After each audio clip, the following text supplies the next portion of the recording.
Hello everybody, this is Kalarup, host of the SC2GG Commentator Idol, and I'm very excited to bring you episode 3 of our Commentator Idol. We have 5 contestants left, and in this week, their project was called Foreign But Gosu. Each of them did a commentary off of a replay of a top-notch Foreigner game from the last 60 days, and we've gotten 5 really good commentaries, I think. I'm very excited to go over them. We have a lot of big names in there. JF, IF, Nej, of course, the winner of the last TSL, was represented in 3 of the 5 commentaries, and other big names like Hydra and tournaments like the ESL were represented in it. And this week we have a very special guest judge. This is Chill from TeamLiquid.net. Chill, of course, was one of the main commentators of the last TSL. He is a very accomplished StarCraft player on his own, I believe, and he has done, tons of commentaries for Team Liquid, and he is definitely, I would say, the most experienced person I know of in terms of, well, other than, I guess, Tasteless and Artosis, but in terms of replay commentaries, he is an absolute pro. So, Chill, thank you for coming on, and why don't you tell the audience anything that I missed so far? Hey, this is Chill from Team Liquid. I'm the strategy moderator over there. In this, I'm going to be looking for people who, seem like they've actually played the game before, people who have a little authority behind what they're talking about. I don't really care how they say it, it's what they say. I'm looking for someone who can give some insight into the game other than just showing us what's on the screen.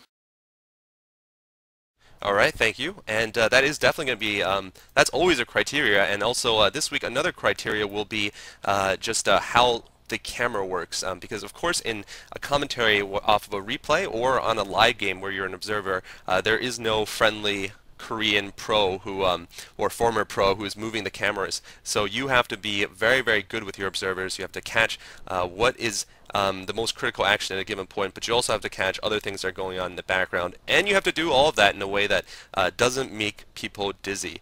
Alright, so let's get started. We've changed the format a little bit this week. We actually have the contestants on live with us right now. They're muted, but we will have a chance to have some question and answer sessions, just like in the real Idol, the American Idol, between the judges and the contestants. So I'm really looking forward to that. And we'll be starting with Morph 1081 as our first commentator we're reviewing. He did a ESL game between Straylock and HeyPro, and instead of having each judge introduce their clip, we're going to watch all the clips together, a summary clip right now.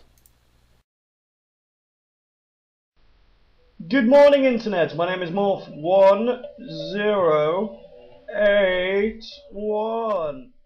Kakaroo, I'm so in love with you. Look at you flying there with 60 health points. Anyway, also I vomited a few times today, so I have that sort of strange feeling of moderate euphoria you get after vomiting, because I'm a little bit under the weather. So I thought, so that the judges wouldn't have to trawl through my entry to find the clips they wanted to use, I just basically give you now at the very beginning the clips you can use, so you don't really have to watch the rest. So Peanut, my love, for you I have my high-powered intro that will give you false expectations as to the enjoyability of the map, which is Good morning, Internet. My name is Morph, coming at you like some freak show lightning, slightly frightening but utterly enticing. Now chill, you tricksy beast. What I have for you is this.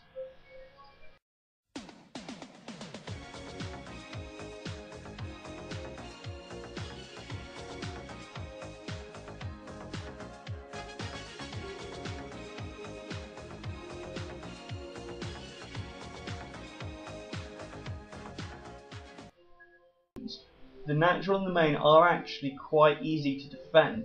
So with hard to defend expansions and easy to defend main, I'd say that would make it Terran favoured. Plus there's these little bits here which are on a different level, then there's these little bits here which are on a different level. So because there's lots of rise and fall on the map, that's another thing that I think will go in Terran's favour. So I'd probably say it's about 40% Terran favoured. That's my guess. And now we have Medic Marines actually pouring in, going after Mutalisks. It's really wonderful whenever you see Medic Marines charging Mutalisks. Usually they run in fear of the Mutas. Really surprised actually with how well HeyPro has been playing in this match. He has just been spawning units like there is no tomorrow. As you can see, the Carpus upgrade has finished What upgrades have we got going on now on the part of him? So building even more range upgrade there. I think the armor upgrade might have just finished. Yes, it has just finished. That's why the other that's why the other engineering bay wasn't researching. And now look at that. That's a terrifying number of lurkers. That number of lurkers almost outnumbers the medic marines. Actually, he's got 2 dropships, so this could be what pulls him back. If he gets some good drops, manages to maybe take down this one or this one.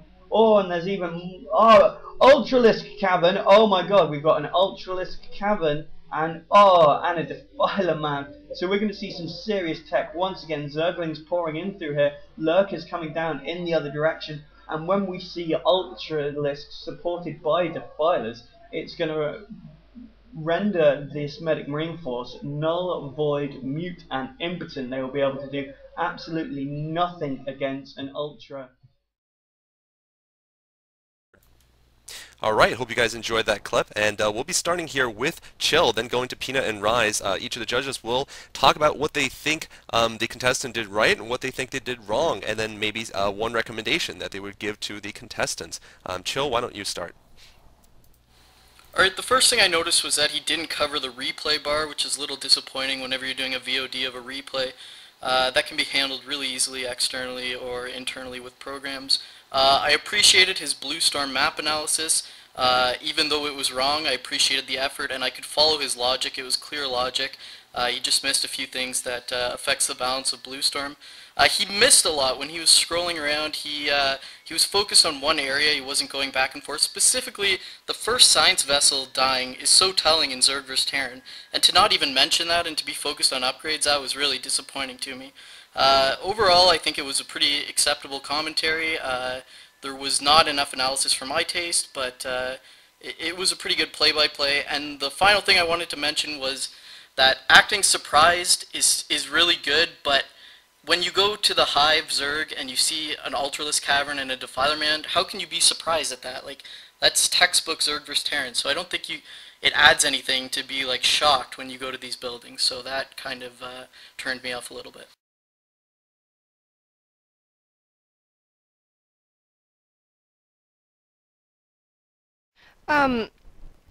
Morph, let's see, what did I think about your submission for this week? It was very strong throughout, it was much more consistent.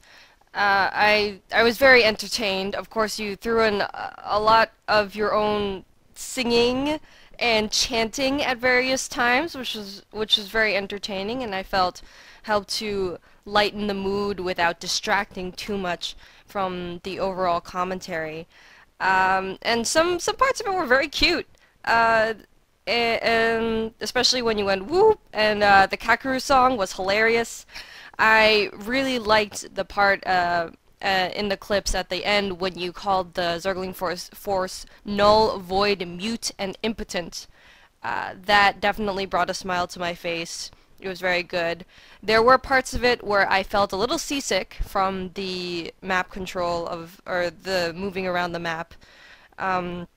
So work on your replay control. But overall, I thought you did a lot better than last week.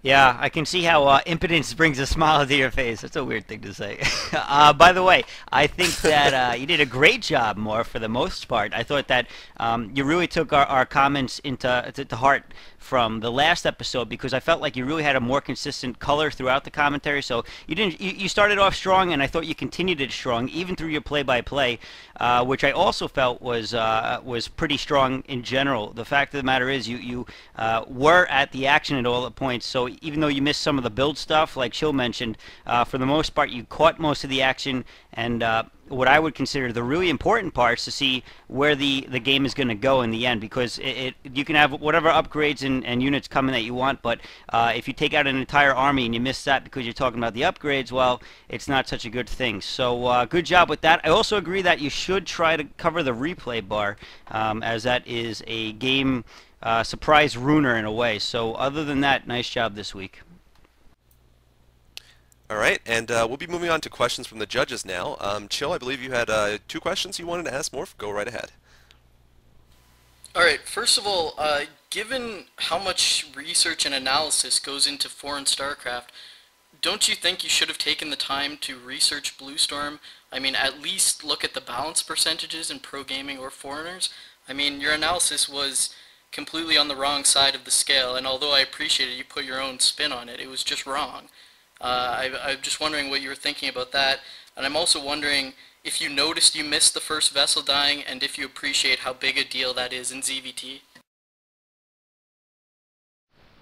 Well, yeah, starting off, of course, I realised I missed the first science vessel. I've had people tearing my face off on my YouTube page and the comments and all that for it, but yeah, that was just a slip up, and obviously that was wrong. As far as not looking for the map stats goes, I thought that, well, the way I interpreted what our task was this week, that one of the reasons it was a foreigner game rather than just a replay was that it was sort of going out of your comfort zone to players who you knew less about. So I thought that because I was just trying to not check the player's raw percentage to evaluate their skill, I thought I'd also try to not check the maps percentage to evaluate that's factors. Well, I appreciate his logic, but I think you don't have to quote the percentages. You can at least look at the percentages and then bring that into your analysis trying to explain it. I don't think there's any value if you don't play StarCraft in trying to explain Bluestorm's balance when people much stronger at the game than you have already done it for you. Well, gee, that's a tough one. I mean, I suppose part of the logic for not going for the percentages was, I mean, it's been, you know, a sort of little theme of mine throughout the competition, so I was just trying to continue that, really. I mean, I do understand that it was a mistake and the commentary would have benefited from having those percentages, but it seemed like a good idea at the time. Alright, that's fair. So, the Rickrolling bit, is that actually you, or is that footage of someone else? No, that's actually me. I'd done that for another internet thing that I was going to do that failed, not to do with StarCraft a while back, so I was sitting on it for a while. And just because, you know, of various things, I knew I wasn't going to do very well this week, so I tried to make it as much not about the actual match as possible and just try and succeed through entertainment value. So I thought, oh well, you know, it's a bit late, but why not throw it in? And of course, because, you know, I loathe chill with a fiery passion. Alright, well, I did like your sunglasses, so, you know, I thought that was good. Morph, one question for you. Did that video get you laid when you made it? Only by my hand. That's all for me then. All right. Morph, anything else you want to say? Feel free to give a conclusive summary or whatever. I suppose if I had a summary of my performance this week, it would be more of just an apology, as I did terribly on all fronts. So yes, I'm sorry, Internet. Well, I don't think you did terribly, and I won't ask you any questions, but I will thank you for appearing. By the way, this is the first time the contestants are even talking to us, I think, at least for me. So, you know, I do welcome all of you on the show, and thank you for showing up at this time.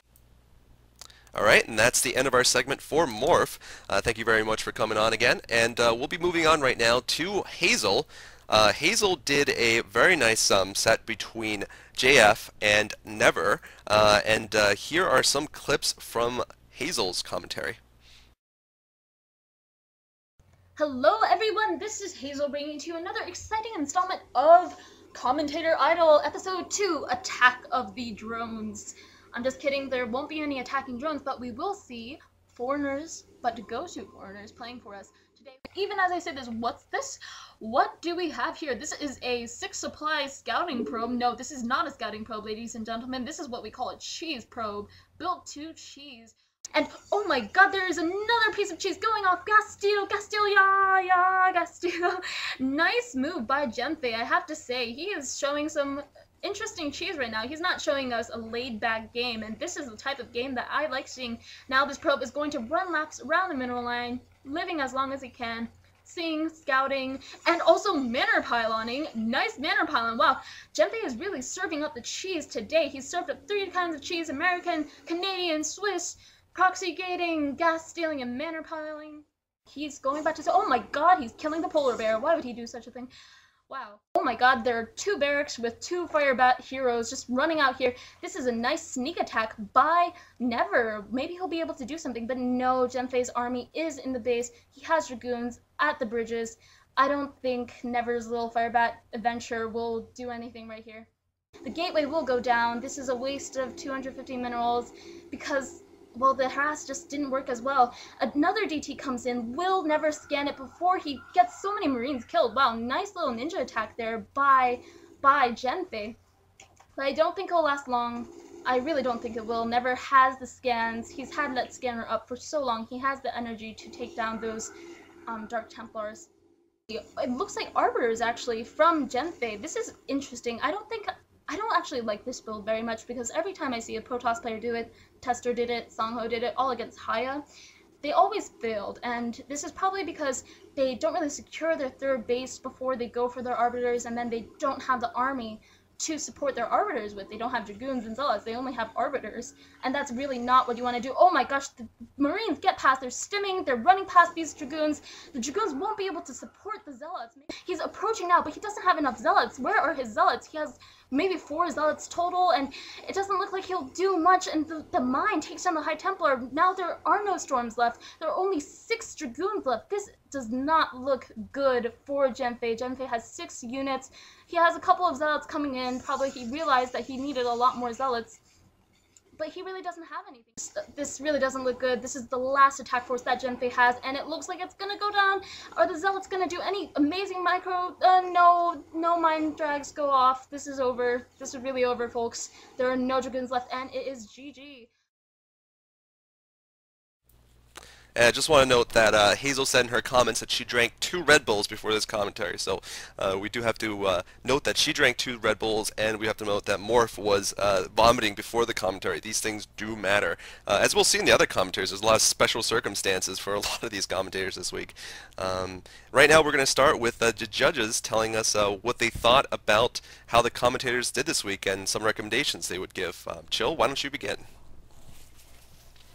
Alright, once again, the replay bar was there right in front, so I could tell exactly when the final push was coming, which is really frustrating. There are programs that internally stop the replay bar from showing, or you can just put a window over top of it, but that should really be dealt with because, I mean, if you see a push coming and you see the game ending, you know it's pretty much over.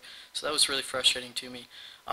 At the start, you mentioned the map, but there was no real analysis of how this map affects Protoss versus Terran play, and it's really, this map does affect PvT. I mean, 12 Nexus and Proxy are forefront on this map, so I would have liked to have heard something about that before it actually happened.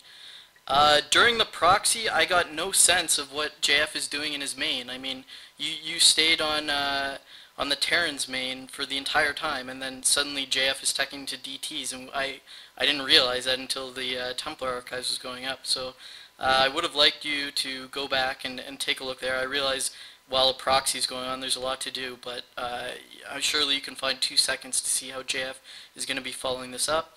I didn't like how you didn't mention that JF put his probe into the geyser to pick up gas. He used that so he could return cargo back to his main. That's a clever trick.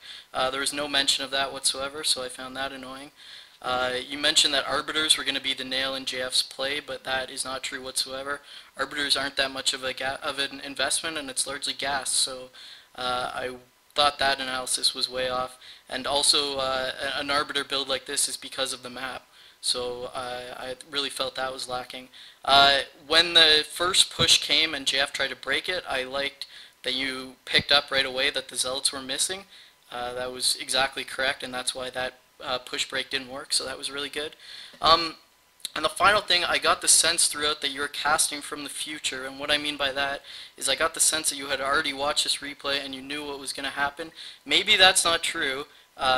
In which case you deserve praise, but if it is true, I really got the sense of that, and I think that molded your comments quite a bit. Hazel, my darling, it was an okay game from my perspective, but I didn't think it was up to your usual standards. Now that I know about the Red Bull, I didn't actually know about that before, that does kind of explain it a little bit more, but there were definitely times in this commentary where I feel like you were struggling to finish your sentences, and the yeah was seemed a little bit amateurish given your usual style. There were parts where your speech was a little bit choppy, and there were also parts where you said things over and over, to the point where it turned me off. Like you said that the game has equalized, or the macro advantage has equalized like 5 times. And in the clip that I chose, you were saying the Dark Templar is going down, the gateway is going down, this is going down, and then it was a very repetitive sing-song sort of speech pattern that didn't sit very well with me, just because you set such high standards for yourself with your last 2 submissions. And I also missed that. I also missed the wonderful recaps that you usually do at the end, where you sort of take a step back and look at the big picture. So it was all right, and it was definitely good, but not up to your usual standards. I actually think that the start of your commentary was the strongest that I've ever heard from you. The fact of the matter is you had a lot more energy than I've ever heard in the past, and I felt like your real personality was coming out. From a technical standpoint, there were some things I disagreed with as well. The one that sticks out in my mind the most was when we were talking about the proxy gateway going down and how it was a big loss of 250 minerals, whereas I really kind of disagreed with that. I didn't think that it was, I think that it served its purpose. I think that any player who puts up a proxy expects to either, win the game, or if he doesn't win it right there, he kind of knows he's probably going to lose that pylon and gateway. With the exception of that, though, I felt that, really the commentary overall was pretty entertaining, and I think that you took a lot from our comments from last time as well. But, one of those things that we mentioned last time is players like Hamilcar, for instance. Last time he put in a lot of effort into color, which we commented on in his going away commentary. But I think that you also overdid it a little bit. You got to remember what your strengths are, and Peanut highlighted a few of those. So make sure you get back to basics a little bit, but try to keep that high energy that you had in this time. All right, thank you, judges, for your comments, and now we'll be moving on to the question and answer session. So feel free to ask all the questions you want of our contestant here. Hazel, thanks for coming, by the way, and we'll start with Chill. All right, my first question, I've got to know, did you watch the replay before you did your commentary? I have to admit I did watch it, but I watched it on times 16 speed just to see if it was a good replay, because I wanted to choose the best replay possible to commentate on. I think that's also part of what the contestants should do. So I did watch it. I made sure it was 15 minutes. I looked through it to see if it was entertaining. So I did know the results, and maybe that's why I was casting from the future. Yeah, I gotta say, I mean, I really think that affected you, because I could pick that out right away. When you said things like the proxy gate wasn't effective, when clearly it forced a 2 racks and a bunker and delayed the gas in the factory. I mean, clearly I would call that a successful proxy. When you're telling me it's not a successful proxy, I'm already thinking that Terrans won the game. And similarly, when you're saying the arbiters are going to come out too late, like, they looked perfectly timed for me. So things like that make me already predict the outcome. And I've noticed actually Plexa from Team Liquid does this when he's casting with me, and I find it annoying because he's already seen the games and it's affecting my cast because I can already predict what's going to happen based on what he's telling me. So I think I agree that there is a little balance here. You've got to pick a good game, but I think you cannot let that affect your analysis of the game whatsoever. You got to be casting from the now, not from the future. And my second comment relating to that, you said you wanted to make sure it was the best possible game. Do you think this was a good game to cast? I mean, in my eyes, it was a proxy that was defended well into a simple timing push. Like, I didn't see anything in this game that really warranted selection. I'm wondering why you picked it. Mainly because there wasn't a real selection, because most of the replays were either 1.15, actually this was also 1.15, but most of the replays were over 20 minutes.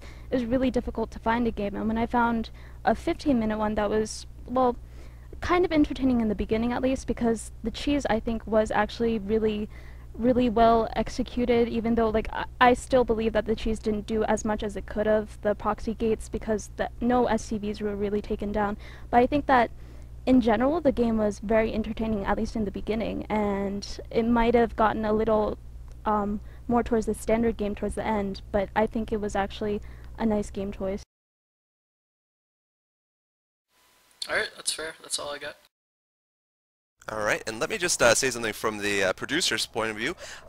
We did get questions from some of the contestants about whether they could watch the replays beforehand or not, and my answer was they could feel free to do it for any of these games, because you know, it's something that does happen in actual commentaries. But I will tell you that in the later stages of our contest, the contestants who make it on will be given surprise assignments. That's right. They'll not know what games they have to cast, either because they're live or because we're simply just going to say cast this game, and they'll do it right in front of us. Anyway, let's move on with the question and answer session. Peanut, you're up next. So Hazel, there seemed to be a lack of greater context in this game. I felt a little disoriented. I didn't know what was this game part of a larger clan war sort of thing, or was it just a sort of show match, or was it a tournament? It would have been nice to have something there, and there wasn't a recap. Was there a reason you didn't give us a larger context for this game, or did you just sort of forget? Well, in the beginning, the reason that I didn't really give context was because it was so action-packed in the beginning that I felt it was more important to highlight the importance of just proxy gating, all the cheese going on. So I didn't really explain the map imbalances. I think I should have, because it is destination and there are many things, as Chill said, that you can do with PvT. But I just felt that it was kind of action-packed in the beginning, so I just couldn't explain as much. And there were a few things I could have said on background. I did do some research, like looking at interviews between Genfei and I think TL. He mentioned that PvT was probably his weakest matchup, stuff like that, but I just couldn't find the time to fit it in.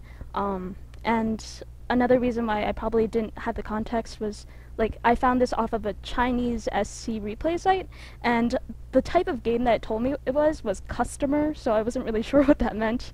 But yeah, so. Alright. Hazel, how are you doing? I had one question for you, really, and that is, why did you decide that you needed to have 2 Red Bulls before doing this commentary? Well, I mean, all my viewers basically told me that I need more enthusiasm, so I tried, and one of them once suggested, I think, on one of my duels with Cholera, they suggested that I take 10 Rebels. I didn't take that many, but I took 2, and I was just hoping that, like, you know, I want to switch up my style a little bit each time just to see what works for me, what doesn't, because I haven't really done that many commentaries, and I think it's a good idea to just switch up style a little bit here and there. It might not have worked that well. Some people like the enthusiasm, and some people feel that it was forced, and I recognize all those opinions. I think that 2 Red Bulls probably was a little too much. Maybe next time I'll take 1 or try something else. But yeah, that's why. Well, I just on a serious note, sometimes if you have too much of caffeine, taurine, whatever it is, whatever drug of choice you're taking, it can actually make things make you a little jittery and make it a little more difficult to do a commentary. So if you're really going to have Red Bull, you might want to have it with some vodka next time, because you got to make sure that you have that looseness about you while you're commentary, rather than just going hardcore balls to the wall, overkill, you know, caffeination. Not that we are implying that underage drinking is acceptable, but anyway. It is fun! Yes, it is. Thank you, Rise. Hazel, I actually wanted to say I do like that approach to commentating that you're taking, sort of switching up the style. I think that's very mature and very admirable of you. Okay, if the judges don't have any more questions, I just ask Hazel to just give a quick summary about how she thinks she did, and any other points she wants to make. I think this game I tried to take as much out of what the judges gave me last week, and I tried to improve my flow. I'm not sure if it did improve. I tried to improve my enthusiasm, but I agree that there still are a lot of problems, like technical details. I really need to learn my matchups a little bit better, a lot more better, actually, a lot better, sorry. And it's just, I feel like I also I want to take as much out of this competition as possible, and I feel like every time I commentate, hopefully that will improve. Hopefully I'll be able to switch up my style a little bit here and there. I do agree that I need more analysis, less play-by-play, stuff like that. So this is really helping. The pressure is really large, but hopefully your comments have been helping a lot. All right, thank you very much for coming on the show, and we'll be moving on next to Park X. Park X did a great commentary this week. He was actually doing his commentary from a library, believe it or not, because he had some problems with recording, which is very understandable. There's always technical things that happen in commentaries in general, and we'll be watching clips from his video right now. Hey, what's up, ladies and gentlemen, boys and girls? Here is Parks bringing you another English commentary of StarCraft. Today's commentary is going to be Hydra versus MYM Yevnej. So just before I start the game here, I'm going to introduce you the players. At Hydra, here you go.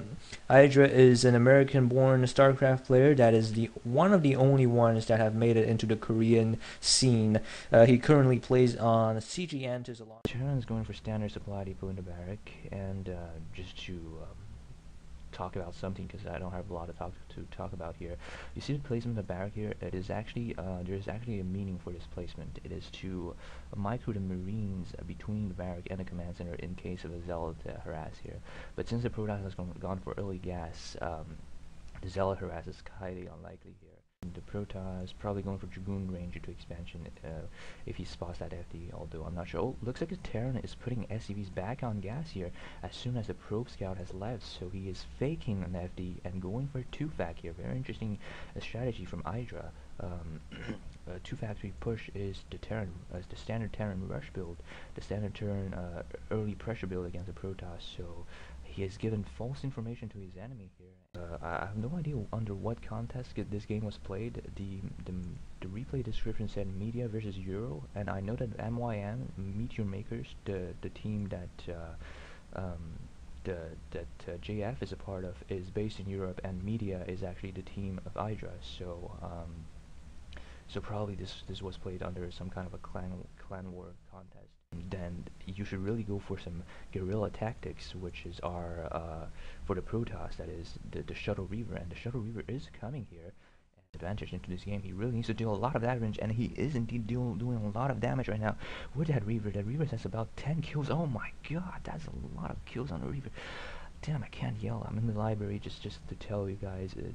Anyways, so yeah, very nice micro from the Protoss here, dropping the Dragoon first to take the mine hits and the tank hits, and then dropping the Reaver. So the damage has been done, and this game I feel has been evened up. About 10 SCV kills on this hero Reaver here, and the Terran, I think he has overextended himself with that 2-fac push and that natural expansion here. That shuttle just doing so much damage, denied mining at the natural of the Terran. Meanwhile, the Terran has taken full control of the natural of the Protoss. So this is an intense, crazy game here. So definitely the harassment has paid off, like I was saying earlier on. The Terran definitely had a military advantage early on, and the Protoss you know, used guerrilla tactics to fight against a larger army, and ultimately has prevailed. The Terran just constantly losing SCVs. I don't know why he's not building some turrets at this location here, because just wow, that Reaver has been doing so much pain to the Terran, and the Terran GG. Alright, that's a very nice game between Hydra and JF, and we'll start right now with what the judges think of these contestants. Joe, go right ahead. Alright, not to sound redundant, but again, the replay bar drives me crazy, so that's one thing to take a look at covering. There's two styles when you're covering a replay. You can do the old intro pause, where you leave the game pause and do a lot of analysis on the map or players, or you can do that in-game. I think in order to warrant the pausing the game at the start, you really have to bring a lot of information, and I'm really up in the air on this one. I don't know if I like it or not. I could see people going either way, but try to tone that down a little bit, make more information for less time. Right at the start, you mentioned a barracks wall with the CC. The barracks is to the left of the wall, and you mentioned a Marine can go behind that. This drives me insane. A Marine cannot fit between a barracks and a CC when the barracks is on the left. This is something you need to know if you want to be casting StarCraft. If you don't know, don't mention it. It only works when the barracks is on the right. It just drives me crazy that you would mention that, and it's so wrong. Check any forum about walling, and it'll tell you that. Your two-factory analysis was good, realizing that the SCVs going back on gas causes a two-fact coming, and that is a rush build. I like that analysis. Mentioning that this is from Media versus Europe. Had you looked a little deeper, possibly even put Media versus Europe into the Team Liquid search bar, you would see that this came from a time when Media said they were the best team and could beat anyone in Europe, which is a really interesting story, and I think anyone who realizes that's from that is going to feel a little left out, that you didn't realize where this game is from. It's such a cute story. In Control and Idra being bored, staying at Machine's house in California, just trash-talking Europeans for a week. So, I mean, I really felt bad that you missed out on that thread. You missed so many Reaver shots, it made me cry. You missed the shuttle was lost to a turret on the cliff. Like, I don't know how you could miss that, but it meant the Reaver was trapped at the natural. So, that sucked. The analysis of how the shuttle could be stopped was good. That you mentioned the placements for the turrets, those were all correct, so I like that. Overall, it was a pretty good game to pick. I think it showed an interesting dynamic between two-fact against one-base Protoss play. And then the thing I'm sure everyone is going to have an issue with is how quiet you were. I mean, I don't even know what to say about that. It was so bad. I'll just let other people talk on it, but yeah, it was bad. Hello, Parks. About the quiet thing, it was bad, but I think even though you were really quiet, you did manage to bring some excitement into the game via the pitch of your voice and the tone of your voice. And there were definitely times when I could feel the urge to just let loose, welling up inside of you. And so that still did keep me interested. And of course, it's not your fault. Sorry about those computer problems. I liked the screenshots of the TLPD that you had at the beginning and the background and the research stuff. I didn't know about Control and Idra sitting around saying that they could beat any European. That would have been good to note, but overall, I think you did an excellent job giving us the context of this game, especially in comparison to some of the other contestants. And I liked your use of the vision share feature, so seeing that that Idra had not been able to scout JF's base. I would be careful of when you're referring to certain units, not calling them the wrong thing by accident. There were a couple times where you said probe saturation instead of SCV saturation. You called Stargate's gateways at the end. So just little things, but things that you have to at least be able to pick up on and correct if you're going to, you know, be respected for knowing what you're talking about. But overall, I thought it was a good commentary.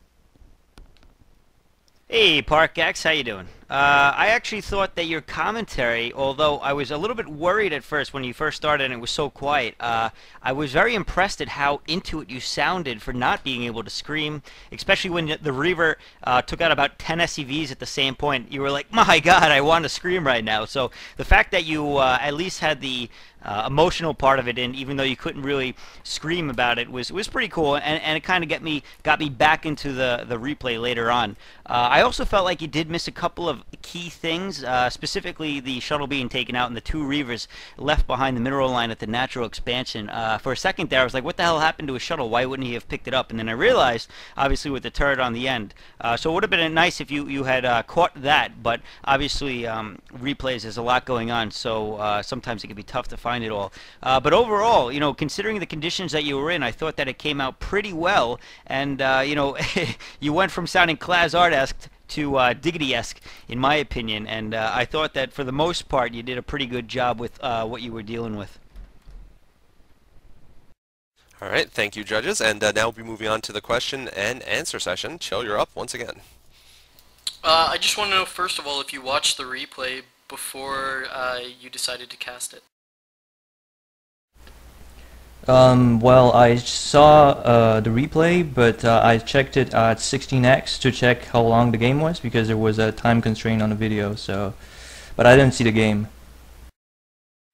Yeah, because unlike Hazel, I had a feeling you had watched it when you mentioned two-fact was going on when the SCVs were going back on gas. But with Hazel, I was like 99% sure, but with you, I wasn't sure if that was because you had watched it or not. So I think this style where you can bring something from watching it before is really good. So I didn't feel like any of the game was ruined by you watching it, although I did kind of had a feeling you watched it before. The only other thing I want to ask you is with this sound issue, are you expecting people to rate you on your potential or on this performance? Because, I mean, things could have been much differently if you were able to put a little more emotion into it, but I'm caught here wondering, you know, what could have been, or do I rate you on what was?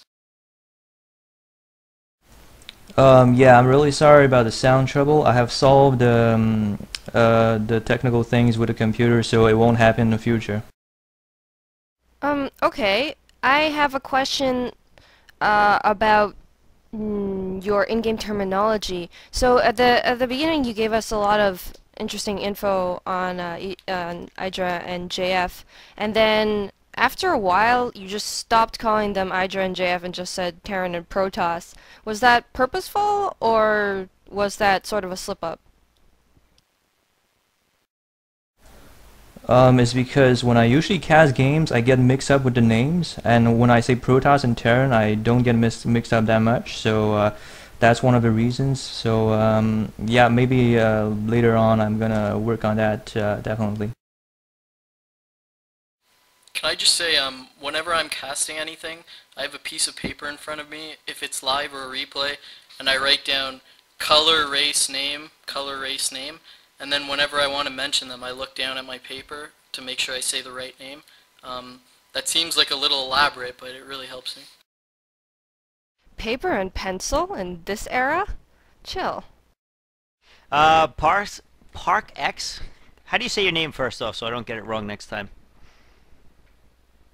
You can say it whenever you want, just Park X or Parks. It's like Sparks without the S.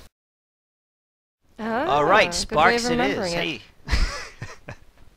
I just wanted to know, why did you pick the library of all places to try to do it?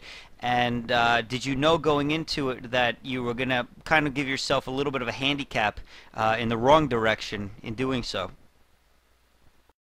Because the library had those group studies rooms where we can talk, but I realized that the doors are really not soundproof. I mean, they're soundproof. Yeah, and there was a bunch of people studying outside, so I couldn't yell that loud, but I could still talk in a normal little silent voice.